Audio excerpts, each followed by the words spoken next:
الرجيم بسم الله الرحمن الرحيم لا أقسم بهذا البلد وأنت حل بهذا البلد ووالد وما ولد لقد خلقنا الإنسان في كبد أيحسب أن لن يقدر عليه أحد يقول أهلكت مالا لبدا أيحسب أن لم يره أحد ألم نجعل له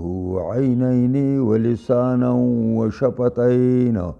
وهديناه النجدين صدق الله العظيم. سورہ بلد شروع کو. بلد خار تا وی نو خار والے صورت خدا البلد نه مراد خاص بلد دے چې مکه معظمه دا نو الله رب العزت دی صورت ته نوم سورہ بلد کی خدا ځکه دا په ټولو بلادو د دنیا کې اعلی ترین بلده دا او دا د تمامي دنیا د پاره د په حیثیت باندې او د مرکز په حیثیت باندې دا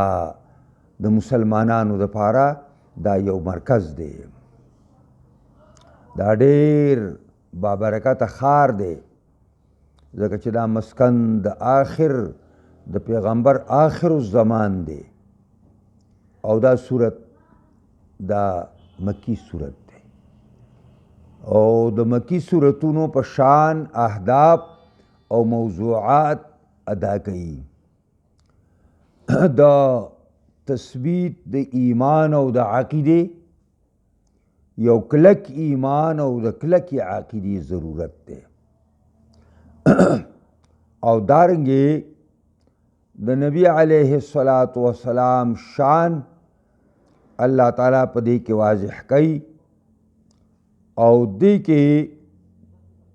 دا آخرت مسئلہ اصحاب المیمنہ و اصحاب المشأمہ اصحاب المرحمہ دا دو قسم انسانان پدی کی بسازی نو دری مسئلے پدی کی ذکر کئی. بسم اللہ الرحمن الرحیم لا اقسم بهذا البلد زما دی قسمی پا دی خار بانی دا لام زائد دی دا اسی دی تلفظ دا برابر والی دا پارا دی. لا اقسمو مانا اقسم بهذا البلد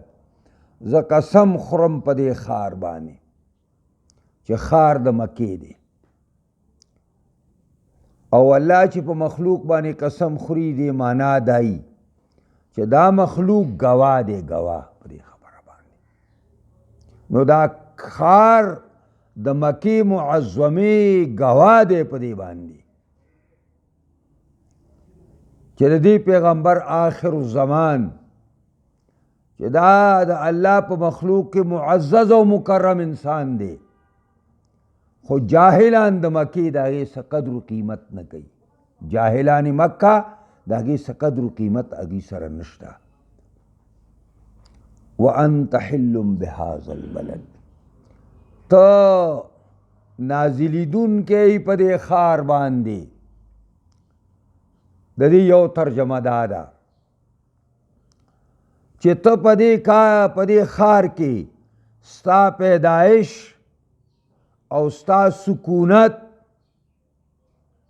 تقریباً د 53 کالو پوری نبی علیہ السلام دے کے اسے دلے دے 40 کالا د نبوت نمخ کے او 14 کالا د نبوت نرستو جناب رسول اللہ مکہ کے پاتے شوے دے. نو انت حل بهذا البلد مانا دادا تو پیدا شویم پا دے خار کیے او تا داستا سکن او زید اوسیدلو دے دا جون دیر لوی حصہ تا مکہ کی تیرہ کڑی دا یو ترجمہ دا. بلا ترجمہ دادا چه وانت حل بهذا البلد تنازلی دن کے پدے خار کے دا نن خدا کفار دومره په زور کې دي او دومره په طاقت کې دي او دومره په کثرت کې دي چې ستا او ستا د ملګرو سره کم مظالم کوي او کمی سخریې کوي او کم خنداګانې کوي خو پټي نه دي. خدا سے ورځ را روانه ده چې ته به په دې کې فتحیاب کامیابۍ سره په دې کې نازل شي او دا ټول بدماشان دا به زیر شي او تا دپاره دا ښار حلال شوی دی، یعنی تا دپاره په دې کې غذا جایز ده، تا دپاره په دې کې جنگ جایز دی. ستانه علاوه هیڅ چاته د اجازت نشته چې په مکه معظمه غزا وکړي او جنګ وکړي. او نبی اکرم صلی الله علیه وسلم ته د ورځې په یو لنډه حصه کې اجازت ورکړی شوی و، لنډه حصه. او بیا څنګه چې د پخوا نه په دې کې جنگ و جدال حرام دی نو تر قیامته پورې حرام.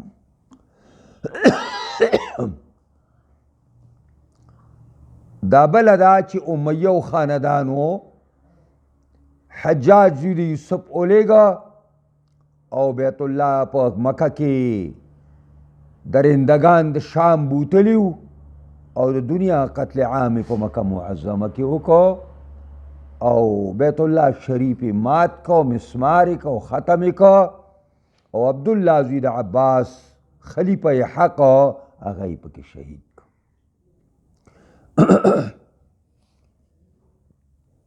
نو انت حل بهذا البلد معنی دا ده. دایم یو ترجمه موږ ته به استادانو کوله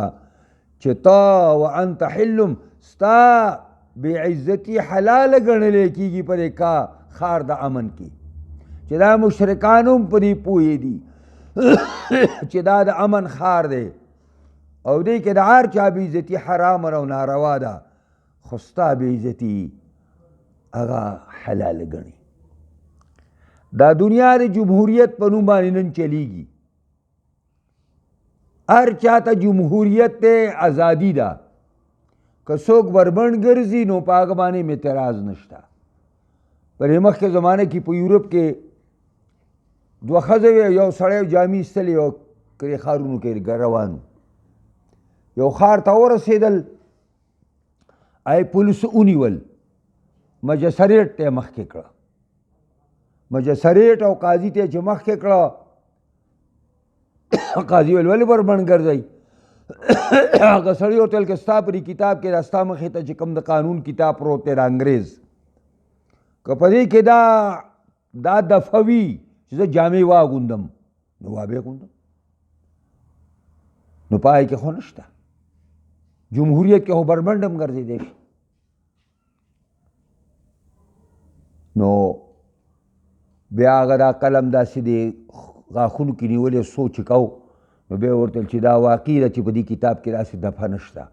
خو ستا د دې بربنډو ګرځېدلو نه دې نورو خلکو ته تکلیف یې لحاظه جامې واغونده. نو په جمهوریت کې جامو باندې دغه نشته، دفعه نشته، لیکن مؤمنانو مسلمانانو ته په دغه کفارو ملکونو کې جنۍ ته په سر باندې لوټپټه بنده ده. د مصر غوندې ښار کې جامع ازهر ته چې جنکۍ راځي بورقه نشي په سره ولی. دا ترکو په دې کې به جنۍ سرپیچه کم نشه په سره ولی. یو ځوان الله تعالی پیدا که، هر څه برابر شو. که داسې یو ځوان په اسلامي ملک کې الله پیدا که، لکه اردوګان چې پیدا کړی دی، سپین سبا دی، هېڅ خبره نشته. اسمادي پورې ویلي چې امن ښار دی، هر چا ته پکې امن، خو صحابه او پیغمبر ته پکې امن نه و. دا زمونږ دغسې دا د دین لار ده، دغسې دا د خفګانونو او د مصیبتونو او د تکلیفونو لار ده چې همیشه به ته په ازمایش او امتحان کې پروت یې،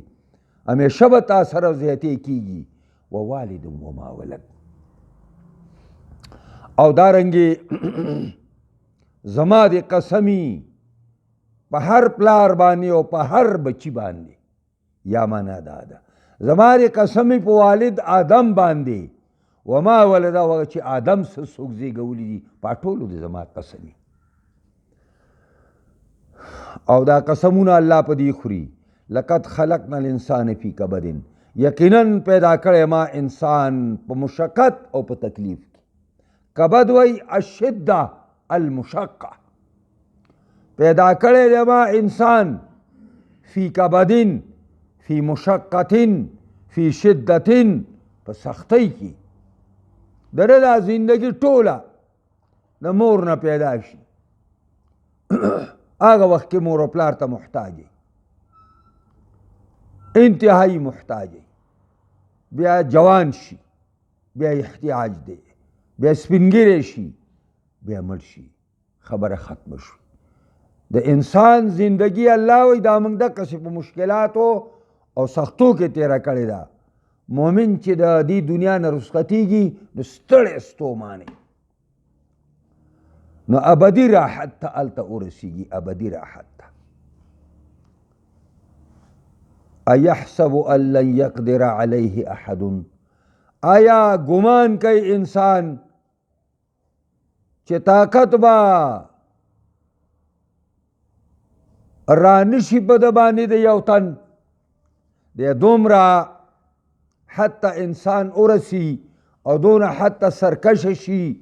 د مال او د دولت او د جتی په غرور کې دومره لاړ شي چې د ده دا خیال دی چې په ما باندې هیچا طاقت نه چلیږي. حالانکه د الله تعالی د طاقت نه هیڅوک بهر نشته، هیڅ ظالم هم ته بهر نه دی او مظلوم هم ته بهر نه دی. ان الله لیبلی للظالم، ظالم ته الله مهلت ورکوي، حتی اذا اخذه لم یفلته، او کله چې اونیسي نو بیا یې نه پرېږدي، کله چې اونیسي نو بیا یې نه پرېږدي. یقول دا انسان وایي اهلکت مالا لبدا، خرچ کړی دی ما مال ډیر، لبدا مانا ډیر. لکه څنګه چې په دې لمسي کې دا ویښته ډیري، نو دلته لبد هغه لمسي ته وایي، دا کنایه د ډیر نه، معنا دا ده چې مال خرچ کړی دی مال ډیر، او د انفقتو په ځای اهلکتو وایي، ځکه چې مال یې بې فایدې لګولی دی، په ځای نه دی لګولی. نو بې فایدې مال لګول دا انفاق نه دی، دا هلاکت دی. او دا هغه مال او دولت د لګولی دی د الله په خلاف کې، د الله د پیغمبر په خلاف کې، د الله د شریعت او د اسلام په خلاف کې. دا مال د لګولې په ګناهونو کې، دا مال د لګولې په فحاشۍ او عریانۍ کې، او دا مال کې لګولې په خیراتونو کې هم دی، نو د ریا او د سمعت دپاره دی چې خلک وایي پلانې ډېر لوی سخي دی او ډېر لوی دیګونه یې پاخه کړه او په مړي پسې میښې حلالې کړې. دا د ریا خبرې دي. که ته ورته وایې چې هلکه دا مه کوه، وایي خلک به څه وایي، نو مال د خلکو د څه وینا لپاره ته لکونه روپۍ ډوبې او ستا مړي ته د پیسې ثواب نه رسي. د ریا په خیرات کې، د سمعت په خیرات کې، د مقابلې په خیراتونو کې ذره بر ثواب نشته، نه د ژوندي شته او نه د مړي شته.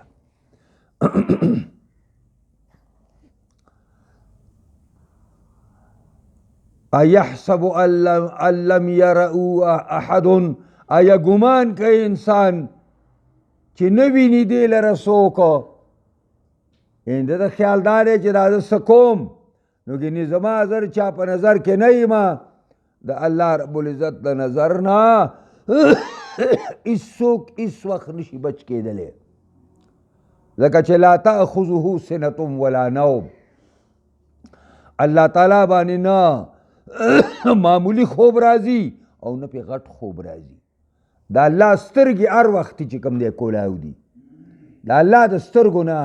څنګه چې د هغه شان څه لایقې وي هېڅوک نشي بچ کېدلی او بیا الله د نعمتونو بیان کوي دته الم نجعل له عینین ولې موږ نه دي ګرځولي د دې انسان دپاره دوه سترګې چې په دې باندې کتل کوي او دا څومره قیمتي اثاثه ده ولسانا وشفتین ولې نه دي ګرځولي او پیدا کړي موږ د انسان دپاره ژبه چې په هغې اظهار د ما فی الضمیر کوي خبرې کوي په هغې کې وشفتین او موږ نه دي ګرځولي د انسان دپاره دا دوه شونډې د دې انسان نه دا یوه شونډه لرې که ناشنا شی به درته بیا ښکاري چې دا لا څه دي او که دا دواړه شونډې لږ بیا به یېرېږي تښتې به تې او که دا شونډې نه وی نو دا چیو به څنګه ګوټله او دا اوبه به څنګه ګوټلې او دا نوړۍ به په خوله کې څنګه راټینګه شوې وه دا چې په یو یو نعمت باندې سوچ وکړي که نه نو په ګنټو باندې به پې لګې بیا چې څومره لوی پیدې الله تعالی په یو یو کې ایښي دي وهدیناه النجدین او ښودلې دي دې انسان ته موږ دوه لارې نجدین د نجدون جمع ده ډېرکۍ درته موږ نه دي ښودلي دوه ډېرکۍ دوه لارې چې یو د خیر لار ده او بل د شر لار ده فالهمها فجورها وتقواها الله تعالی هر انسان ته د هغه د تقوا لار هم ښودلې ده او د هغه فجور لار هم ښودلې ده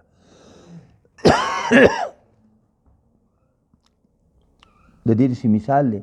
چې ته یو بیمار ته ووایې یو ډاکټر یو بیمار ته ووایي چې هلکه دا د لخ دا شی نه ستا د بیمارۍ دپاره علاج دی ستا په پرهیز کې دا شی نه شامل دي دا به خورې او دا شی نه نور ورته وښیي چې ګورې دا به نه خورې دغسې الله دوه لارې ښودلي دي د خیر لارې هم ښودلې ده او د شر لارې هم ښودلې خو دا معنا نه ده چې د شر په لار ځه د خیر په لار باندې تګ کوه او د شر د لارې نه ځان بچ کوه دې دپاره ښودلي دي نو وهدیناه النجدین او ښودلي دي موږ د انسان ته دوه لارې یعنی لار د خیر او دارنګې چې کوم دی لار د شر دواړه هم ورته ښودلي او دا هم ورته ویلي دي چې د هدایت په لار باندې زه ما ته راورسې زما رضا ته به راورسې او که د شر په لار باندې تلې نو شیطان سره به ملګری شي او د شیطان چې کوم ځای دی جهنم هغې ته به ورسره لاړ شي واخر دعوانا ان الحمد لله رب العالمین دعا وکړئ یا الله موږ د قرآن په اسرارو لطایف او ترجمو باریکو باندې پوهه کړي د سره سره الله موږ له پرې باندې کامل مکمل عمل کولو توفیق راکړي قرآني نظام د شریعت نظام په تمام جهان خاص کر پاکستان کې راوړي دې له څوک کار کوي کامیابي کې څوک مخالفت کوي هدایت ورته وکړي که بد قسمت ای تباهی کې دعا وکړئ جامعه تعلیم الاسلام مندني ته الله دې دا آباده کړي دا کومه کار موږ کړی دی او دا کار په ډېر خیر او خوبۍ سره الله سرته ورسو د الله هزارها شکرې دي او دې کې موږ یقینا قرضداري شوي مو او زموږ د لوی خدای نه دا تمه ده چې دغه قرض نه به ما خلاص کړي الله رب العزته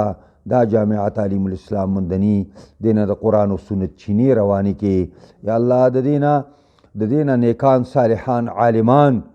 دیندار عالمان محققین عالمان پیدا کړي خدای د اقامت دین دپاره دې نه کارکنان پیدا کړي یا الله د دین خورونکي د دې نه پیدا کړي یا الله د دې په ذریعه باندې دین خور کړي د دې په ذریعه باندې د دین بالادستي راولي یا الله دا